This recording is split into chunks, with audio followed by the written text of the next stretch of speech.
journey. So I've been working here in the kitchen, and I wanted to go over that we have a turn of events going on with the homestead, with their journey, what we're going to be doing. So basically, place in Colorado still has not sold. I put the place up here for sale, which has not sold. Um, if this one does sell, then we're going to have another turn of events again. Let me try to get that light out of there. Um, but basically, what I'm doing now is I got a logger. We're going to log about 45 to 50 acres of the homestead. Should get somewhere between 7,500 to 5 grand.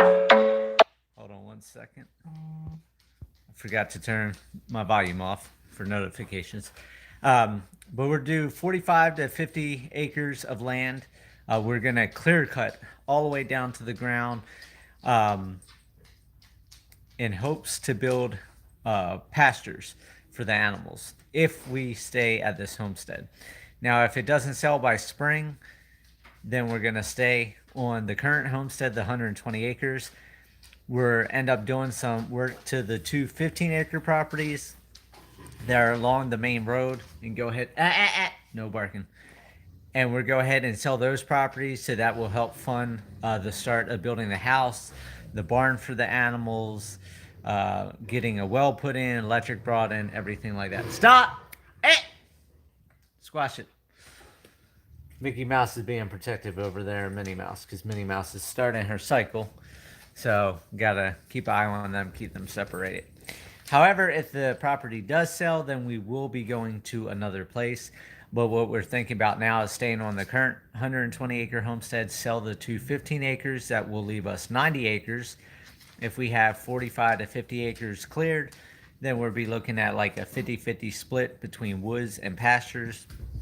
Of course, pastures will take a while to get in, but I have a good hay person that has a lot of hay land, so I'm able to continue getting hay now without any issues. So at least I'll have a secure way of getting hay until I have pastures established. And then on that 90 acres, we will end up building the house up on the top of the mountain where we already cleared. When the Colorado property sells, then we're rent dozer, get foundation put in, get the walls up, get the roof on, get the house dried in, get everything done on the inside of the house, and then we'll move over to the homestead, and then Carla will work on selling this place. Now, for those of you that didn't see the update on the kitchen, let me turn this around. This is where we stopped until after the holidays because Carla is out of money. So we'll have to do rest the plywood here, bring the tin over, and then all the tongue and groove. Put half-inch sheets of plywood on the ceiling, and then 12-foot sticks of the galvanized tin, just like this, will be on the ceiling. We're gonna run a beam down the center. So where this beam is, will support the center of the floor upstairs. We have the cinder blocks and 2x4 screwed together and inverted down the center of the floor here, so that way it's supported now. I actually had to shim that one up and screw it because now that I jacked this one up to get it over here where we lifted the floor, now we gotta finish lifting the rest of this floor. And then today, or last night, Carla showed you this light in the sink. She's happy about the light in the sink. So tonight she'll be happy because she has this light, and now this switch that's just temporary is the outdoor lights that you can see right there. So basically, I just ran a temporary wire. I spliced it in right there, brought it over to the switch so we can do that until I drill a hole down underneath the house, run the wire underneath in the crawl space, then come up to the breaker box. But temporarily, that will work. We have lights there. Then this light had a switch over here. It had the three-way to over here. They had a bunch of loose wires up in here. So there's other wires up here that you can see I just capped off for now. Have no idea what they go to. Have no idea what these other wires go to. And then, of course, I took two over here, one to the light here on this side and one over there in the kitchen.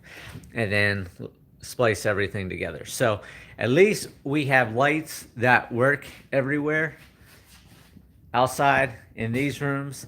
And then in this back bedroom, I don't know why, but this wire that comes out over here in this wall starts the power line and comes this way all the way up to the switch. So why they didn't start at the switch and then run through the outlets, I don't know. So I went ahead, I spliced a piece of wire and spliced it there to make that connection over to that outlet to come up to here.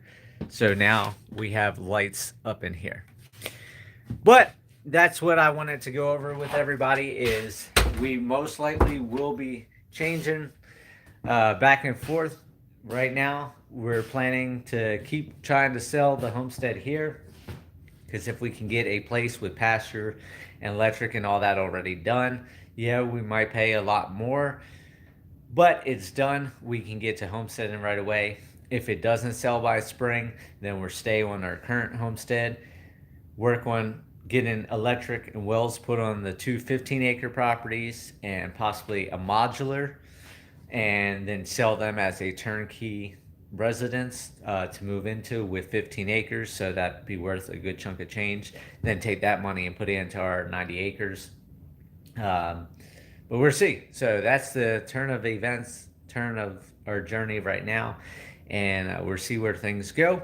Of course, wintertime, most stuff is going to be calm down. Spring, we'll find out what sells, what doesn't sell. And we'll keep you posted on what's going on. I do have videos to make. I'll make one of these days after I get done doing all this. I got to vacuum up my mess because counters, everything, the floor's all covered in sawdust and everything else. So I'm going to get back to work. I hope everybody has a great day. Thanks for staying part of the journey, and we'll see where this journey goes. Talk to you guys later.